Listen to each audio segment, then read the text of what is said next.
સુરેન્દ્રનગરમાં ભવ્ય તિરંગા યાત્રા યોજાઈ. સમગ્ર શહેર રંગાયું દેશભક્તિના રંગમાં.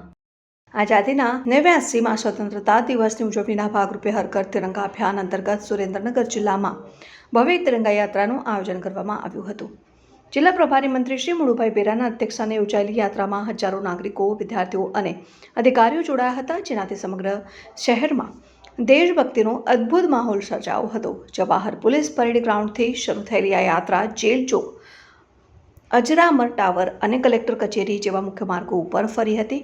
આ યાત્રામાં નાયબ મુખ્ય દંડક જગદીશભાઈ મકવાણા, સાંસદ ચંદુભાઈ શિહોરા, ધારાસભ્યશ્રીઓ અને અન્ય મહાનુભાવો ઉપસ્થિત રહ્યા હતા. આ પ્રસંગે મંત્રી બેરાએ જણાવ્યું કે આ યાત્રામાં આશરે 3000 લોકોએ ભાગ લીધો હતો અને રાષ્ટ્રધ્વજ પ્રત્યેનો પ્રેમ વ્યક્ત કર્યો હતો. યાત્રામાં પરંપરાગત વેશભૂષામાં સજ્જ વિવિધ રાષ્ટ્ર મંડળીઓનું પ્રદર્શન આકર્ષણનું કેન્દ્ર બન્યું હતું. ડીજેના તાલે દેશભક્તિના ગીતોથી વાતાવરણ ગુંજી ઉઠ્યું હતું. Collector Rajendra Kumar Patel, municipal commissioner Navnath ચૌહાણે